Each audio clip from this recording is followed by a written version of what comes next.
ambayo ni kubwa zaidi. Umeelewa? Yaani haikuwa kile kitu chenye kutukuzwa ilikuwa ni kikubwa zaidi kuliko ile kutukuzwa ya maneno ya Kasalani. Umeelewa? Hiyo hoja ya kwanza ya mwanachuoni wa kwanza katika wanachuoni wa zamani wakubwa.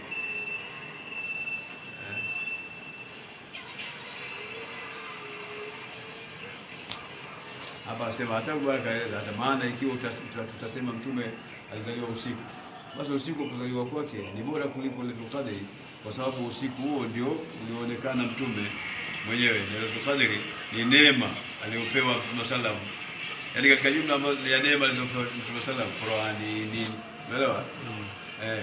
Lakini ule usiku Lailatul Qadr mtume kapewa, umeelewa? Kama tutakupa Lailatul Qadr mtume Muhammad tunakuongezea Lailatul Qadr, maana yake ni mtukufu zaidi mpaka anaongezewa vitu vizuri vilivyokuwa bora. Sasa usiku wa kuzaliwa kwake utakuwa ni bora kuliko usiku huo wa kile alichopewa kama zawadi. Sijui bwana kama unanielewa. Kuna kitabu kinasema Ad-Diyar al-Bakri. Ad-Diyar al-Bakri huyu mwanachuoni huyu katika kitabu chake kinaitwa Tarikhul Khamis fi ahwali anfas an-nafis. Unaelewa? Yeye amesoma maneno haya. Lailatu maulidihi sallallahu alayhi wasallam, usiku wa kuzaliwa kwake Mtume sallam, afdalu min lailatul qadri, ni bora kuliko lailatul qadri min thalathati awjuh, katika njia tatu. Nazijua zile njia. Sikia bwana. Lailatul qadri imeheshimiwa kwa sababu ya Qur'ani kushuka. Usiku wa maulidi umeheshimiwa kwa sababu kuzaliwa kwa mtume mwenyewe. Hivyo akahitimisha kwa usiku huo kwa ni bora. Na katika wanazuoni wa Shafi'i ni Hashia ibn Abidin. Maana bwana yeye amesema afdalul layali, bora ya siku zote Lailatul Maulidi hiyo sana. Ile siku ya usiku wa kuzaliwa Mtume sallallahu alayhi wasallam. Ile usiku ule wenyewe. Thumma Lailatul Qadri, kisha ndio inakuja Lailatul Qadr. Thumma Lailatul Isra, kisha usiku ule mtume alipeleka safari ya Isra na Miraj. Hizi ndio siku tatu tukufu. Usiku wa kwanza aliozaliwa yeye, usiku wa pili Lailatul Qadr, usiku mwingine Lailatul Isra. Unaelewa?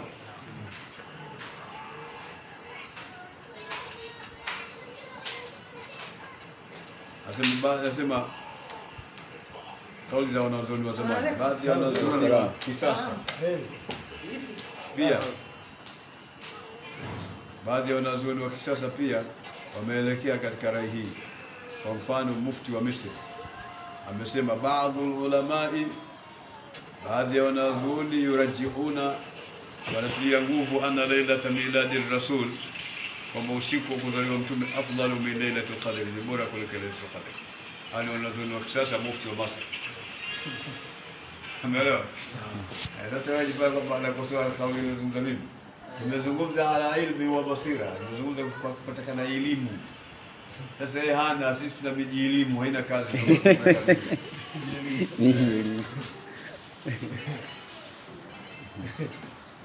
Sawa. Wanazuoni hawa wanatoa hoja kadhaa.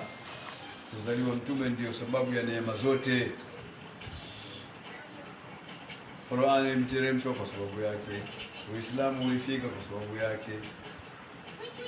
Ni sababu adhami ni'ami, na sababu adhami ni'ami, na sababu ya neema kubwa zote huwa maulidi. Kule kuzaliwa kwake, asingezaliwa yote asingepatikana.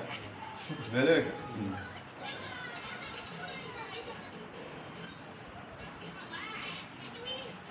Usiku wa Lailatul Qadr ni fadhila aliyopewa Mtume sallallahu.